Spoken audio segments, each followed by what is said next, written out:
You have never seen a place more full of phonies than a luxury retirement community. It is all expensive chandeliers and people pretending they were saints just because they have a big bank account. It is enough to make you depressed if you look too close. I am Adalynn Spencer, and I run the place. The worst hypocrites I ever met were my own parents.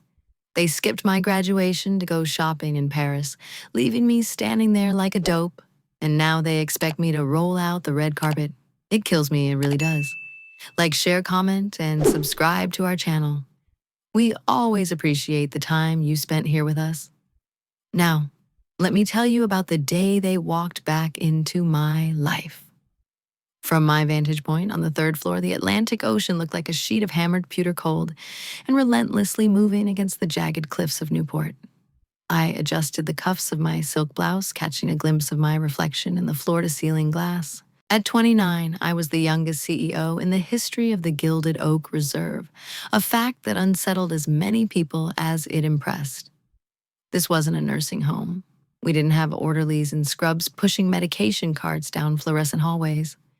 The Gilded Oak was an estate, a sanctuary of dignity sculpted from old money and granite, designed for those who had spent their lives commanding boardrooms and country clubs. It was a fortress of civility that I had built metaphorically and literally from the ground up. I turned away from the view and walked back to my desk, a slab of reclaimed mahogany that cost more than my first car. The silence in my office was absolute, a stark contrast to the chaotic noise that had defined my upbringing. Here, everything was controlled. Every linen napkin in the dining hall was folded at a precise 45-degree angle. Every blade of Kentucky bluegrass on the lawn was trimmed to exactly 2 inches. I had dedicated my life to creating a world where expectations were met, where promises were kept, and where family meant a community of shared respect rather than a biological obligation to endure abuse. I ran a hand over the leather-bound ledger on my desk, my mind drifting back to the day I decided to build this life. It wasn't a decision born of ambition, but of survival. The memory was 5 years old, yet it still carried the sharp metallic taste of betrayal. It was May 14th, 2018, the day of my graduation from the healthcare management program, a master's degree I had clawed my way toward while working 2 jobs. I remembered standing in the staging area of the university auditorium, the air thick with the smell of cheap hairspray and nervous sweat. Around me, classmates were adjusting each other's mortarboards, hugging parents who were weeping with pride, and posing for photos that would end up on mantles. I stood alone. I kept checking my phone, refreshing my messages, praying for a text that said they were just stuck in traffic. I had sent them the date 6 months in advance. I had reminded them every week. I had bought their plane tickets myself, using the savings I had scraped together from bartending shifts just to ensure they had no excuse. But the screen remained dark. When my name was called Adalynn Spencer, summa cum laude, I walked across the stage to polite, generic applause. I shook the dean's hand, took my diploma, and looked out into the blinding stage lights, searching the reserved row where my family should have been. There were 3 empty seats. They gaped at me like missing teeth. I walked off the stage, my chest hollow, and found a quiet corner in the reception hall to check my phone one last time. That was when the notification popped up. It wasn't a text or a call. It was an Instagram notification. My sister Bella had just posted a photo. It showed her, my mother Marie, and my father Richard standing in front of the Eiffel Tower holding shopping bags from Chanel and Louis Vuitton. The caption read, "Retail therapy in Paris. Because breakups are hard, but diamonds are harder. Family first, so Paris cure." I stared at the image, my thumb hovering over the glass. Bella had broken up with her boyfriend of 3 weeks, a DJ named Kyle, 2 days ago. That was the emergency. That was the crisis that required my parents to skip their eldest daughter's graduation, forfeit the non-refundable tickets I had bought, and fly first class to France. They hadn't even called to cancel. They simply didn't show up because Bella was sad. And in the Spencer household, Bella's sadness was a weather event that grounded all other flights. I realized then, with a clarity that was both devastating and liberating, that I was not a protagonist in their lives. I was barely a supporting character. I was an accessory useful when convenient, invisible when not. I took a breath, deleted the Instagram app, and walked out of the auditorium. I didn't cry. I didn't call them to scream. I simply went to work. A soft buzz from the intercom snapped me back to the present, erasing the image of the Eiffel Tower. Ms. Spencer. It was my executive assistant, Sarah. Her voice was hesitant, tinged with a specific kind of anxiety I rarely heard from her. There's a priority application that just came through the portal. I think you need to see it personally. The system flagged it for conflict of interest, but the applicants are insisting on speaking with you. I frowned, tapping the screen of my computer to wake it. Send it through Sarah. A moment later, a digital file appeared on my monitor. The header read, Residency Application Platinum Tier. I scrolled down to the applicant names and my breath hitched in my throat. Primary applicant, Richard Spencer. Co-applicant, Marie Spencer. I stared at the screen, the cursor blinking next to their names. They were retiring. Of course they were. Dad had been talking about selling his dealership for years, and Mom had always fancied herself a grand dame of society. But here, at the Gilded Oak, I looked at the address listed on their application. Their sprawling house in Connecticut was already listed as pending sale. They were moving fast. Before I could process the audacity of it, the phone on my desk rang. The caller ID flashed Dad Mobile. I let it ring twice, composing myself, putting on the armor of the CEO before lifting the receiver. Adalynn Spencer speaking, I said, my voice cool and professional. Addie, finally. My father's voice boomed through the line, loud enough that I had to pull the receiver away from my ear. He sounded exactly the same, boisterous, domineering, and completely oblivious to the fact that we hadn't had a meaningful conversation in 6 months. We've been trying to get through your secretary for 10 minutes. That girl needs to learn who she's talking to. I told her, I'm the father of the woman who runs the place. And she still put me on hold. I could hear the clinking of glass in the background, likely a mid-afternoon scotch. Hello, Richard, I said, intentionally dropping the dad. Sarah follows protocol. We have a strict vetting process for all incoming calls. Protocol schmotocol, my mother's voice chimed in. From the background, shrill and excited. Richard put it on speaker. Addie, darling, did you see? We submitted the paperwork. We're coming to live in your little castle. I could picture her perfectly heavy gold jewelry, perfectly coiffed hair, a glass of Chardonnay in hand. We looked at those brochures you sent out last Christmas. Well, the ones you sent to your Aunt Linda, she showed us, and we decided why settle for Florida when we can have our own daughter waiting on us, hand and foot in Newport. The Gilded Oak is a premier retirement community. Marie, I said, keeping my tone flat. It's not a hotel and I don't wait on people. I manage a corporation. Oh, stop being so stiff. My father laughed a dismissive barking sound. We know how it works. You're the boss. That means we're shoo-ins. I've already told the boys at the club that we've got the inside track. Told them my daughter is the queen bee up there. We're expecting the VIP suite Addie, the one with the balcony facing the water. And I want to make sure the kitchen knows about your mother's gluten sensitivity.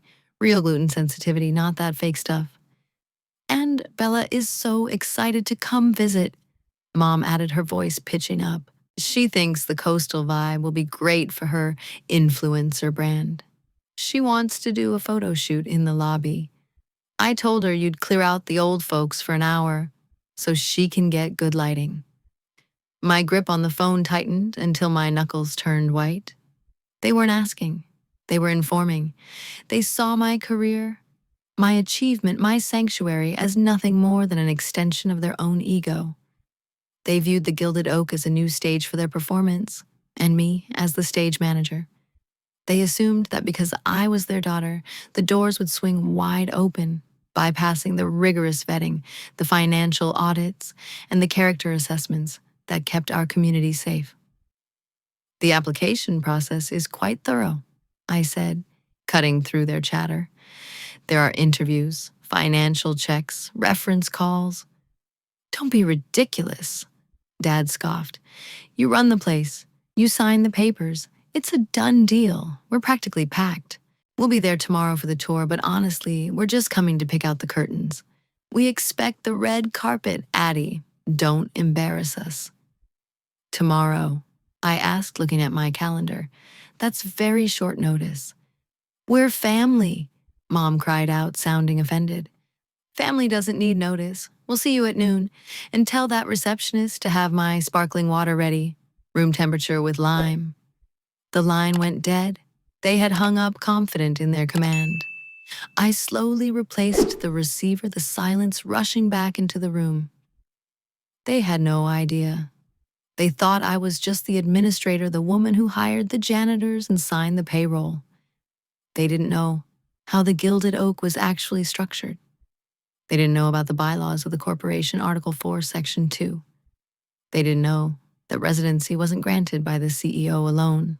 It was granted by a unanimous vote of the Membership Approval Board, a board that met in secret, a board that evaluated not just the bank accounts of applicants, but their moral character, their history, and their compatibility with the community's values.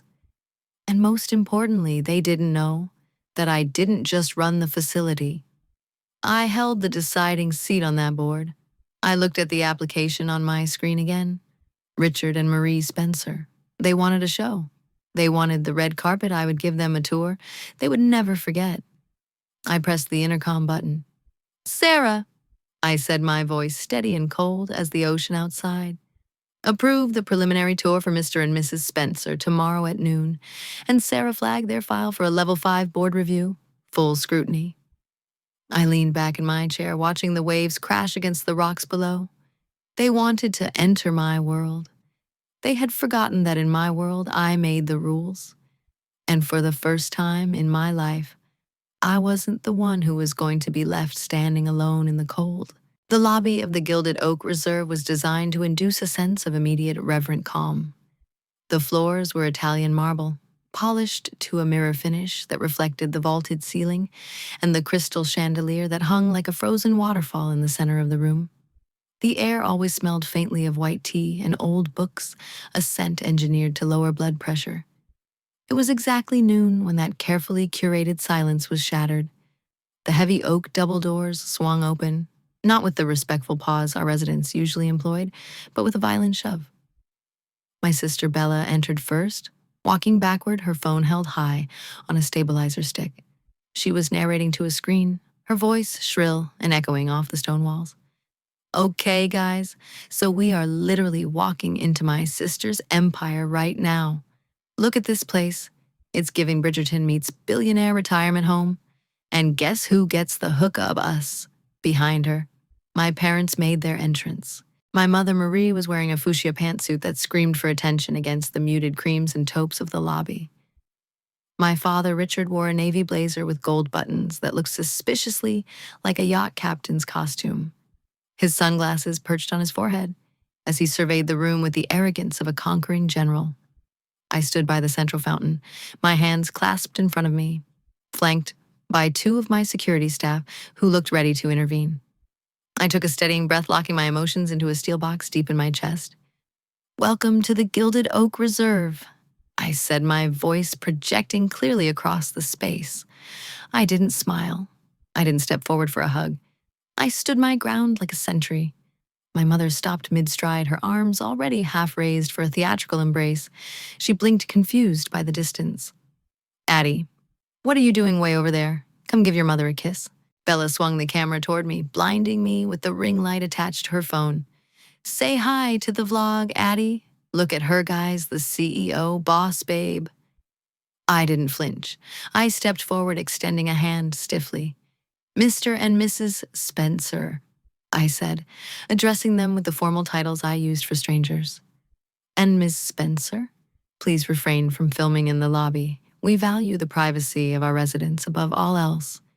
I gestured to a security guard who gently but firmly placed a hand in front of Bella's camera. Hey, she snapped, pulling the phone back. Do you know who we are? I know exactly who you are, I said, meeting my father's eyes. You are prospective applicants for residency. And while you are on these grounds, you will adhere to the community guidelines. No recording devices in common areas. My father let out a booming laugh, slapping his thigh, as if I had told a marvelous joke. Oh, look at her, playing the part to AT, that's my girl, always committed to the bit. He turned to a passing resident, Mr. Henderson, a retired federal judge who was quietly reading a newspaper in a wingback chair. That's my daughter, Dad announced, loudly pointing a thumb at me. I taught her everything she knows about discipline. You're looking at the man who made the CEO. Mr. Henderson lowered his paper, peering over his spectacles with a look of mild distaste. But Dad was already moving on, oblivious to the social temperature of the room. I guided them toward the reception desk to sign the visitor logs. Behind the high marble counter sat Mrs. Gable. To the uninitiated, Mrs. Gable looked like a sweet, harmless grandmother. She wore hand-knitted cardigans, today's was a soft lavender, and kept a tin of butterscotch candies next to her computer. She moved slowly, her hands trembling slightly as she organized the guest badges. My parents, blinded by their own self-importance, saw only a servant. "Name's Spencer," my father barked, leaning over the counter and drumming his fingers on the marble. "Richard and Marie, we're the VIPs for the noon tour. Chop, chop, dear, we're on a schedule." Mrs. Gable looked up, her eyes sharp and intelligent behind her wire-rimmed glasses, though she kept her expression benign. "Welcome, Mr. Spencer. If you'll just sign here and present your ID." "ID?" My mother scoffed, rolling her eyes at me. "Addie, tell this woman who we are so we can skip the paperwork. Honestly, it's so bureaucratic." She turned back to Mrs. Gable, looking her up and down with a sneer. "And could I get a water sparkling? And do try to find some ice this time. Last time I visited a place like this, the service was glacial, pun intended." She laughed at her own wit. Mrs. Gable didn't blink. She simply slid the visitor log forward. "Protocol is for everyone, ma'am, for the safety of the residents." My father groaned, snatching the pen. "Fine, fine. But seriously, Addie, you need to upgrade the front of house. First impressions are everything. No offense, dear." He threw a dismissive look at Mrs. Gable. "But you're moving a little slow for a luxury establishment. Maybe it's time to retire for real, eh?" I felt a flash of cold rage, but I saw Mrs. Gable's hand twitch slightly beneath the desk. I knew what she was doing. She was pressing the silent record button on the console she had installed for security audits. She caught my eye for a split second, a microscopic nod. She was listening. She was cataloging. "Please sign Mr. Spencer," I said smoothly. "Mrs. Gable is a fixture of this institution. We are lucky to have her." My father snorted, scribbling his signature illegibly. "Everyone's replaceable, Addie. Lesson number 1 of business. Keep the machinery oiled." They had no idea that the woman they were treating like furniture was the majority shareholder of the Gilded Oak, a woman who had made her fortune in steel manufacturing in the 70s, and who personally reviewed every single complaint form. They were digging their own graves with every rude comment, and I was handing them the shovels. The tour was an exercise in mortification. I led them through the manicured gardens, the wellness center, and the 5-star dining hall. Everywhere we went, they treated the space as if they already owned it. In the library, a sanctuary of silence where residents played chess and read first editions, Bella grew bored. She flopped onto a leather Chesterfield sofa, kicked off her heels, and started FaceTiming a friend. "Oh my God, so boring," she complained loudly. "It smells like old people and money in here, but like mostly old people." Several residents looked up, appalled. I saw Mrs. Vanderhoven, the widow of a diplomat, purse her lips and close her book. I walked over to Bella. "Feed off the furniture," I whispered, my voice hard. "End the call, now."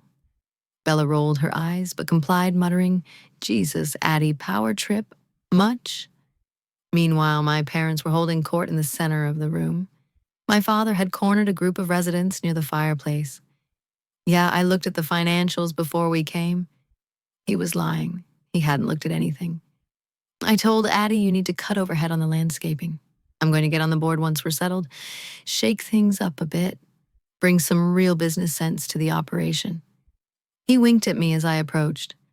"Right, honey. Daddy's gonna help you run a tight ship." The residents exchanged glances. They were people of substance, former senators, surgeons, artists, people who valued humility and discretion.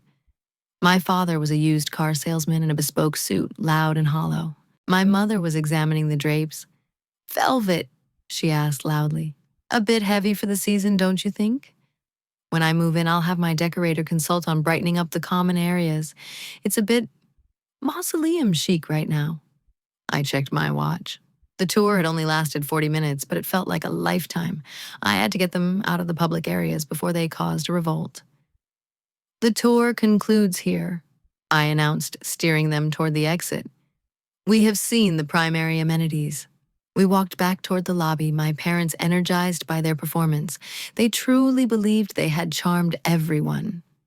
"Well," my mother clapped her hands together as we reached the front desk, where Mrs. Gable was quietly typing. "That was lovely, Addie. The room sizes are adequate.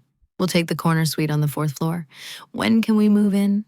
"Next week works for us." I stopped and turned to face them. I reached into my portfolio and pulled out a thick, cream-colored envelope embossed with the Gilded Oak crest. "Residency is not automatic, regardless of relation," I said, handing the envelope to my father. "This contains the schedule for the formal membership board interview. It is the final step in the application process." My father looked at the envelope, then at me, a confused smile faltering on his face. "Interview? Addie, come on. We just did the tour. We're your parents." "Every applicant undergoes a board interview." I lied, well, partially. Most applicants had a casual meeting. The formal board tribunal was reserved for questionable cases. "It is a requirement of the bylaws. I cannot override it." "But you run the board," Bella interjected, looking up from her phone. "Just stamp it or whatever." "I sit on the board," I corrected. "I do not control it. There are 3 votes. You need a unanimous decision." I looked at my father, who was beginning to turn a shade of red that matched the carpet. "The interview is scheduled for tomorrow at 2 p.m. in the mahogany room.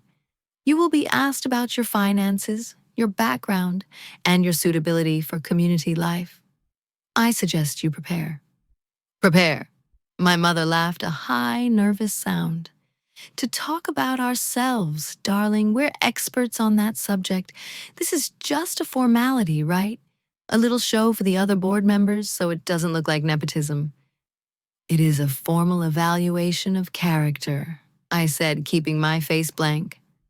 "I will see you tomorrow at 2. Do not be late." I turned and walked back toward the elevators, leaving them standing in the lobby. As the elevator doors closed, I saw my father toss the envelope onto Mrs. Gable's desk, with a scoff leaning in to say something to her that made her pause her typing. I didn't need to hear it. I knew exactly what he was doing. He was treating the gatekeeper like the help, completely unaware that she held the keys to the castle. The inspection was over. The trial was about to begin. The mahogany room was designed to intimidate. It was a cavernous space on the top floor of the main estate, paneled in dark century-old wood that seemed to absorb sound. The air was cool and still regulated by a silent climate control system. In the center of the room sat a massive triangular table, a deliberate design choice intended to prevent any one person from claiming the head. I sat at the apex, flanked by 2 other board members, Mr. Silas Thorne, a retired federal judge with a face like carved granite, and Mrs. Eleanor Vance, a former provost of an Ivy League university who could spot a lie before it was even spoken. We sat in high-backed leather chairs, creating a formidable tribunal. Across from us, in 2 slightly lower, less comfortable guest chairs, sat my parents. They didn't look intimidated. If anything, they looked bored. My father, Richard, was drumming his fingers on the polished wood, checking his Rolex every 30 seconds. My mother, Marie, was adjusting the silk scarf at her neck, her eyes darting around the room, appraising the oil paintings on the walls as if she were at an auction house. They had walked in 5 minutes late, laughing about a comment Bella had made in the hallway, and had barely acknowledged Mr. Thorne or Mrs. Vance.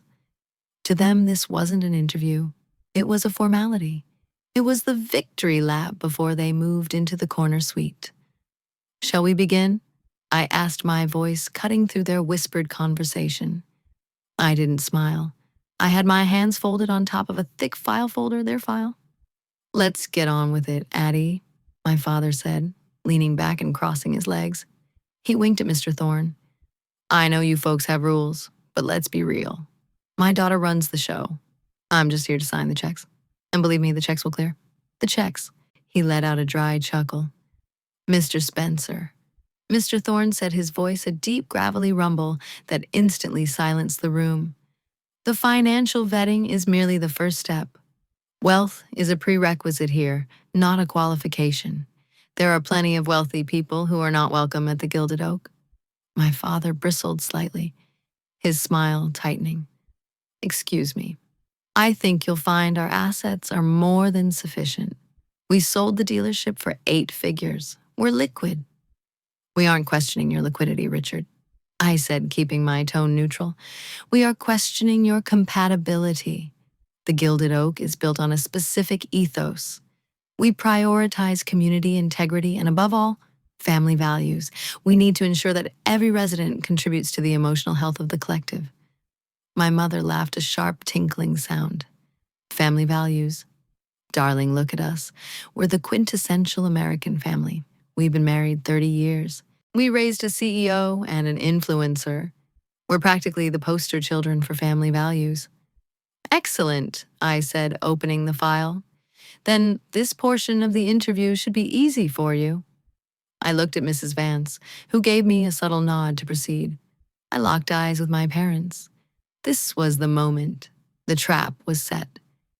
We ask every applicant the same series of psychological questions to gauge their depth of character. I want you to answer this carefully. Please describe for the record your 3 proudest parenting moments. Specifically, moments where you prioritized your children's milestones or needs over your own immediate desires or comfort. The room went silent. My father blinked. My mother pursed her lips, looking up at the ceiling as if the answer were written there.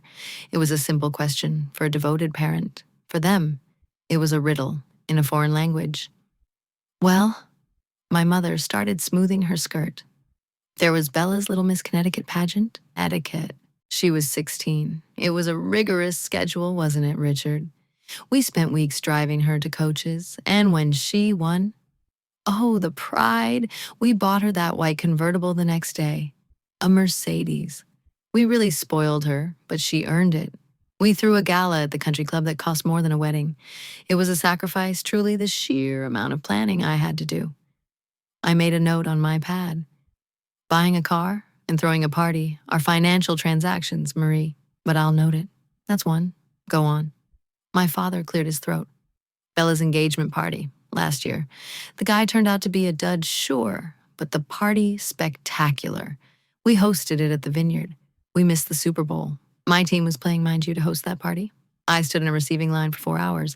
My back was killing me, but I did it for her. So, missing a football game to host a party for Bella." I summarized, my voice flat. "That's 2. And the third," Mrs. Vance asked, her eyes narrowing behind her spectacles. "Surely you have a third moment, perhaps, involving your other daughter." My parents exchanged a look, a genuine blank look. They were scrolling through their mental Rolodex, and it was coming up empty. They remembered the times they shone.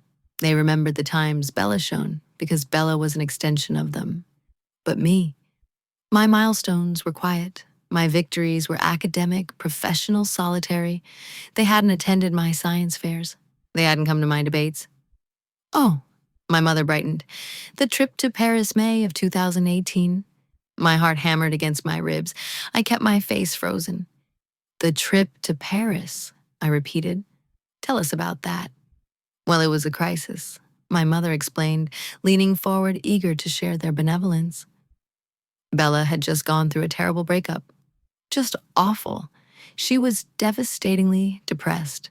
She wouldn't leave her room. Richard and I looked at each other and said, "We have to save her." So we dropped everything, literally everything. We booked first-class tickets to Paris the next morning. We took her shopping on the Champs-Élysées. We stayed at the Ritz. We spent 10 days just healing. It was pure retail therapy. By the end of it, she was smiling again. It was the best trip of our lives. We really came together as a unit. Yeah, my father agreed, nodding vigorously. We really stepped up. Most parents would have just told her to get over it. We took action. I stared at them. The silence stretched thin and taut as a wire. May of 2018, I said softly. You dropped everything. Was there anything specific on the calendar that week that you had to sacrifice? My mother frowned, tilting her head. No, nothing important. Just the usual humdrum. Why? I looked at Mr. Thorne. He was staring at my parents with open contempt. I looked at Mrs. Vance. She had closed her eyes, shaking her head slightly. May 14th, 2018, I said, the date hanging in the air. Does that date mean anything to you? May 14th? My father scratched his chin. Was that tax day? No, that's April. I don't know, Addie. My mother sighed, exasperated. Why are you quizzing us on dates? We told you the story. We saved Bella from a depression. It was heroic. May 14th, 2018. I said, my voice rising just an octave, hard and brittle, was the day I graduated with my master's degree in healthcare management. I was valedictorian. I walked across the stage 2 hours from your house. I had 3 empty seats in the front row reserved for you. The reaction was instantaneous. My mother's hand flew to her mouth, not in horror, but in a sort of feigned realization. Oh, that... She laughed, a nervous, dismissive sound. Oh, Adalynn, don't be so dramatic. That was the same week. We told you Bella was in crisis. You were always so independent. You didn't need us there to hold your hand while you got a piece of paper. You were fine. Bella needed us. I sent you the tickets 6 months in advance, I said. I paid for them, and we wasted them. My father shrugged, his arrogance returning. Look, honey, you're doing great. You're the CEO, obviously. Our parenting worked. You're tough. You're successful. If we had coddled you like Bella, maybe you wouldn't be sitting in that big chair right now. You should be thanking us for making you self-reliant. Yeah, my mother added, nodding. It was a triage situation. We prioritized the child who needed help. That's good parenting. That's a sacrifice. We sacrificed your ceremony to save your sister. That, Mr. Thorne interrupted, his voice booming like a gavel, is not a sacrifice. That is abandonment. My parents snapped their heads toward him, shocked that the furniture was speaking. I stood up. I didn't need to hear any more. The hole was dug, and they were standing at the bottom of it, asking for a shovel. The question was about prioritizing your children's milestones. You failed to name a single instance involving me. You openly admitted to skipping a once-in-a-lifetime achievement to take a vacation disguised as therapy for a breakup. It wasn't a vacation, my mother screeched, her poise cracking. It was Paris. I am the CEO of this facility, I said, looking down at them, but right now I am speaking as a board member. The Gilded Oak is a community for people who understand that legacy is about what you leave behind in others, not what you buy for yourself. Your answers demonstrate a profound narcissism and a complete lack of familial duty. I picked up the wooden gavel that sat on the table. It was heavy-weighted with lead. Richard and Marie Spencer, I announced, formal and cold. The membership approval board has reached a decision. Don't you dare, my father growled, standing up. His face was flushing a dangerous shade of purple. Don't you play games with me, Adalynn. I am your father. I paid for your braces. I put a roof over your head. And then you left me on a stage, I said. And today you came into my office and bragged about it. You bragged about the best trip of your lives while I was sitting there realizing I didn't exist to you. I looked at Mrs. Vance. Vote denied, she said instantly. Mr. Thorne, denied. With prejudice, he grunted. And the chair votes denied, I said. I brought the gavel down. The crack was sharp and final, echoing off the mahogany walls like a gunshot. Your application for residency at the Gilded Oak Reserve is rejected, effective immediately. You ungrateful little bitch! My mother screamed, leaping to her feet. The mask of high society slipped off entirely, revealing the ugly, snarling entitlement beneath. After everything we've done, we're shoo-ins. We told everyone you can't do this to us. We'll be the laughingstock of the club. That I said, closing the file with a snap, is not my problem. That is a consequence. And as you so clearly taught me, we all have to handle our own crises. I'm not leaving, my father shouted, pointing a finger at me. I demand a retrial.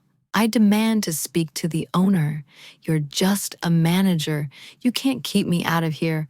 I am the CEO. I repeated, my voice ice. And you are trespassing. You failed the character reference. You failed the family values assessment. You are not the caliber of person we allow at the Gilded Oak. We're your parents. My mother wailed, tears of rage streaming down her face. Family is supposed to support family. Exactly. I whispered the word heavy with 5 years of silence. Family is supposed to show up. The silence that followed my declaration was shattered instantly by the sound of my father's fist slamming onto the mahogany table. The heavy wood groaned under the impact, a jarring noise that made Mrs. Vance flinch, though her expression remained one of icy disapproval. The veneer of the jovial, successful businessman had completely dissolved, replaced by the red-faced, vein-popping fury of a man who had never been told no in his entire adult life. He didn't look at me like a daughter. He looked at me like an insubordinate employee who had forgotten her place in the hierarchy. You think you can sit there in that chair, which I probably paid for indirectly through all the money I wasted raising you, and tell me I'm not good enough? He bellowed, his voice bouncing off the paneled walls. I will sue this place into the ground. Do you hear me, Adalynn? I will bury this facility in litigation. I'll allege age discrimination. I'll allege breach of contract. I'll have your job by Monday morning. My mother was pacing behind him, her hands trembling as she pointed a manicured finger at me. You are a spiteful, jealous little girl, she hissed, her voice dripping with venom. This is because we went to Paris, isn't it? You're holding a 5-year-old grudge because we didn't watch you walk across the stage in a silly gown. Grow up. We are the Spencers. We are shoo-ins everywhere we go. You are going to fix this, Adalynn. You are going to tear up that rejection form, apologize to the board, and tell them it was a clerical error. Or so help me God, I will make sure everyone in Newport knows what an ungrateful brat you are. I cannot fix a unanimous board decision. I said, my voice steady despite the adrenaline coursing through my veins. And even if I could, I wouldn't. You threatened litigation against the community you wish to join. That alone is grounds for permanent blacklisting. I want to speak to your boss, my father roared, turning his back on me to address Mr. Thorne and Mrs. Vance. Who owns this place? Is it a corporation? A holding company? I want the name of the chairman. I want the person who actually signs the paychecks, not this glorified manager playing dress-up. He jabbed a thumb in my direction. Get the owner on the phone. Now I'll buy the damn building if I have to, just to fire you. The heavy double doors to the boardroom opened quietly. My father spun around, expecting perhaps a security team or a cowering assistant. Instead, Mrs. Gable walked in. She was still wearing her lavender cardigan, her gray hair pulled back in a loose bun, clutching her oversized handbag. She looked small in the doorway, framed by the grandeur of the hall. My father let out a groan of pure exasperation.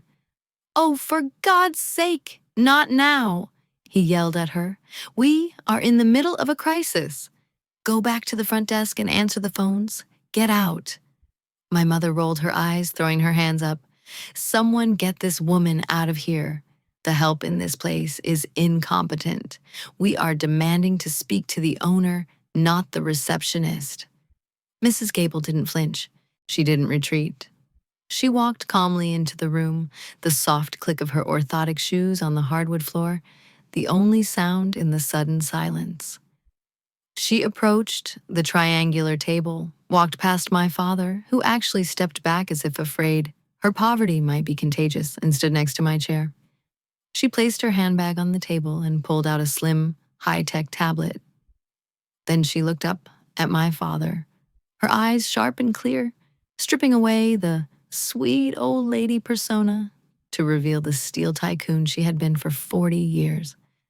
"Mr. Spencer," she said, her voice dropping the soft wavering tone she used at the front desk, replaced by a timbre of absolute authority. "You asked for the owner. I am Margaret Gable. I hold 51% of the controlling stock in the Gilded Oak Reserve. I am the chairman of the board, the primary investor, and the person who signs the paychecks, including Adelyn's." My father's mouth opened, but no sound came out. He looked from her cardigan to her face, trying to reconcile the image of the receptionist with the woman now commanding the room. My mother froze mid-pace, her hand hovering near her throat. "But you, you were fetching water," she stammered. "I like to sit at the front desk," Mrs. Gable said, her gaze withering. "It gives me a unique perspective on the true character of our visitors. People tend to show their real faces to those they deem insignificant. And you, Mr. and Mrs. Spencer, showed me quite a lot." "This is a trick." My father sputtered, his face paling. You're the receptionist. You can't be the owner. Adalynn runs the operation." Mrs. Gable continued, ignoring him. "I protect the asset, and today the asset was threatened." She tapped the screen of the tablet. "You claimed to be shoe-ins. You claimed my CEO was a pushover. You claimed you would take over the board. Let's review the evidence, shall we?" She pressed a button. The audio was crystal clear, amplified by the boardroom's acoustic design. It was the recording from the lobby taken just hours ago while I was checking them in. My father's voice filled the room, loud and arrogant. "Look at her, playing the part to a T. That's my girl. I taught her everything she knows about discipline. You're looking at the man who made the CEO." Then the audio skipped to a hushed conversation they had while I was retrieving their badges. My mother's voice, sharp and conspiratorial. "Once we get in Richard, we need to change these rules. No alcohol after 10 in the lobby, ridiculous. And the decor needs to go. We'll get on the board in 6 months. Adalynn will do whatever I say. She's desperate for our approval. One pout for me and she'll fold like a cheap suit." My father's voice laughed on the recording. "Oh, absolutely. She's a pushover. Always has been. We'll run this place by Christmas." Mrs. Gable stopped the recording. The silence that followed was suffocating. My parents looked like they had been slapped. The arrogance, the bluster, the righteous indignation, it all evaporated, leaving them exposed as the manipulative schemers they were. They weren't just bad parents. They were bad for business. They had been caught plotting a hostile takeover before they had even been accepted as residents. That was private conversation. My father stammered, his defense weak and desperate. "You can't record us." "You were in a public lobby." Mr. Thorne rumbled from his seat, looking at them with disgust. "There is no expectation of privacy in common areas. It is clearly stated in the waiver you signed upon entry. The one you didn't read." "We deny you," Mrs. Gable said, her voice final. "Not just because you failed the interview, but because you are a liability. You are rude to staff. You are dismissive of existing residents. And you view this community as a conquest rather than a home. You are banned from these premises. Permanently." My mother let out a sob, looking at me with wide, terrified eyes. "Adalynn, do something. Tell her we were just joking. We were just blowing off steam." I looked at the woman who had chosen Paris over my graduation. I looked at the man who had called me a pushover to a stranger. "Mrs. Gable speaks for the corporation," I said quietly, "and I agree with her assessment. You are a liability." I pressed the intercom button on the table. "Security to the mahogany room. We have 2 trespassers refusing to vacate." The doors opened immediately. 2 large security officers, men my parents had likely ignored on their way in, stepped into the room. "Mr. and Mrs. Spencer," the lead officer said, his tone brooking no argument. "Please come with us." "Don't touch me," my father shouted, pulling his arm away, though the fight had gone out of him. He looked small, now deflated. I'm leaving this dump. You don't deserve us. You'll regret this." They were marched out of the boardroom clutching their dignity like tattered rags. I stood up and followed them, needing to see this through to the end. Mrs. Gable and the other board members followed.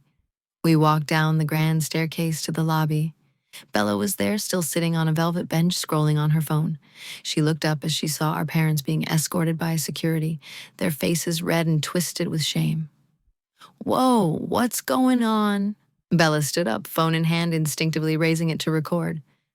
"Are we leaving? Did we get the suite?" "Put the phone away." "Bella," I said, stopping at the bottom of the stairs. "They're kicking us out," my mother wailed, creating a scene exactly as I knew she would. "Your sister is kicking us out. She's having us arrested." "What?" Bella turned the camera on me. "Addie, seriously, you're kicking out Mom and Dad. That is so toxic. You can't do that." "I can, and I am," I said. "And you need to leave too, Bella. You are a guest of a rejected applicant. You have no standing here." "I'm an influencer," Bella shouted, trying to rally the few residents in the lobby to her cause. "I have 1 million followers. I'll ruin you. I'll tell everyone this place is a prison.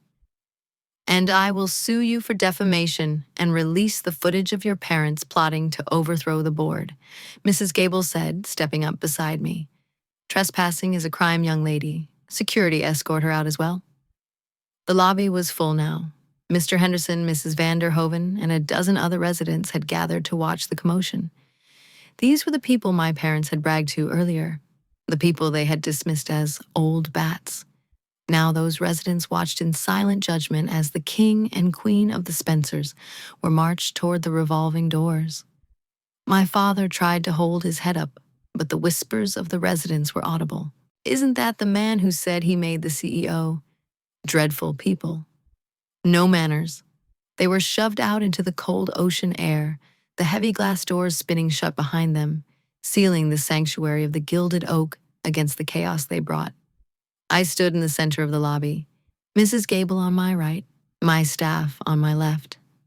I watched through the glass as they argued on the curb, my mother crying, my father screaming at his phone, and Bella filming herself, crying for sympathy.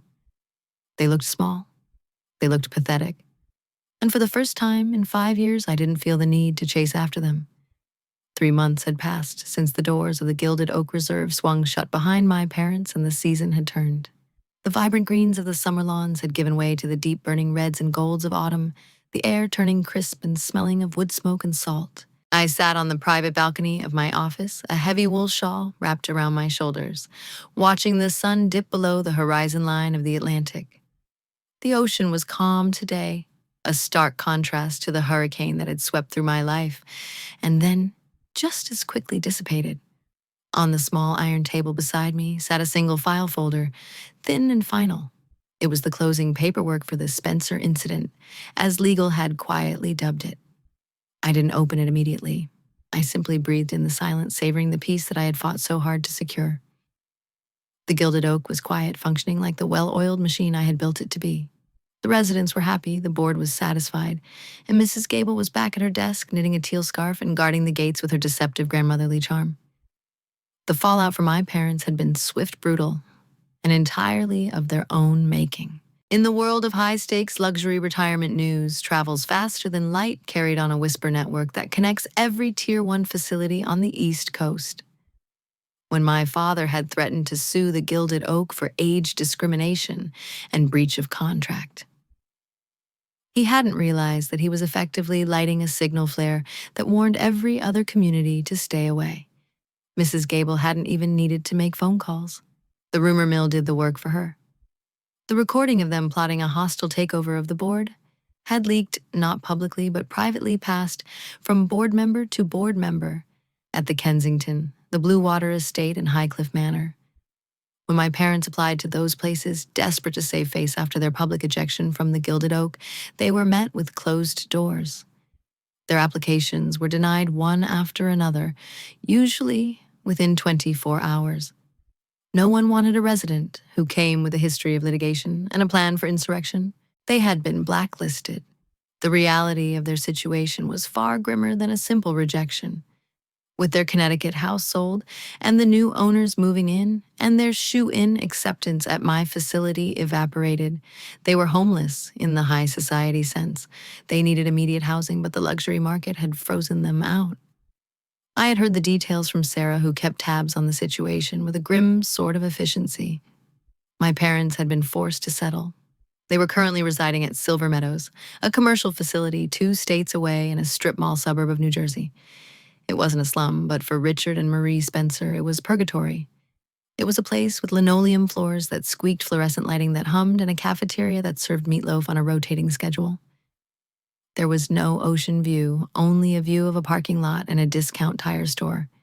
There were no private chauffeurs, only a shuttle bus that ran to the local mall on Tuesdays. It was a place where they were just 2 more numbers in a system stripped of the prestige they believed was their birthright.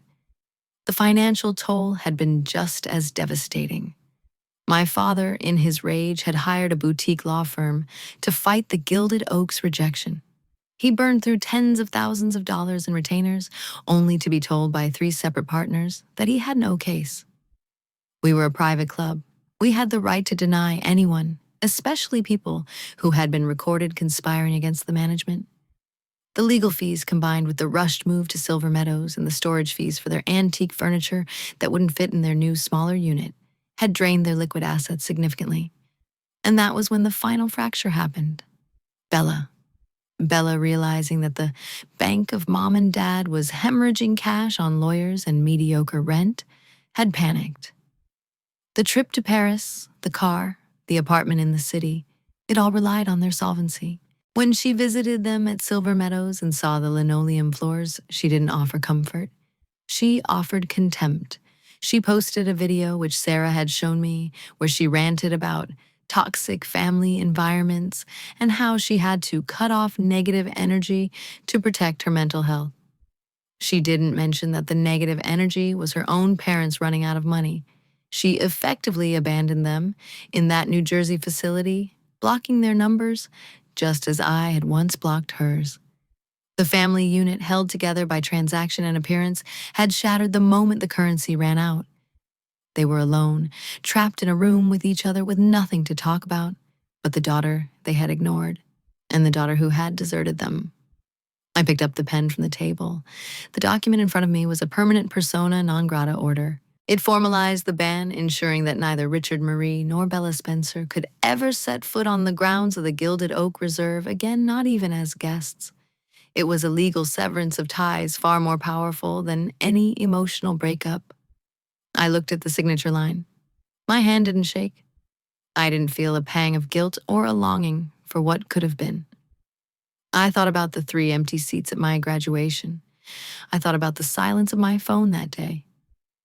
And then I looked at the golden light reflecting off the ocean, the laughter of the residents drifting up from the garden below the community I had built with my own hands. I had filled those empty seats with people who respected me, with work that mattered, and with a peace that couldn't be bought. I signed my name, Adalynn Spencer, CEO. I closed the folder and set it aside. The sun finally slipped below the water, painting the sky in bruises of purple and violent orange before fading into the calm, cool blue of twilight. I stood up, adjusting my shawl, and turned my back on the darkening ocean. I walked back into my office, switching on the warm lamp on my desk. I had a budget meeting in the morning and a new wing to plan. I had a life to live. And for the first time, it was entirely wonderfully my own. Adalynn proved that sometimes the ultimate revenge isn't about screaming match.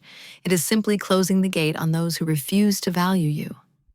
Do you think she was too harsh, or did her parents get exactly what they deserved? Let us know in the comments below.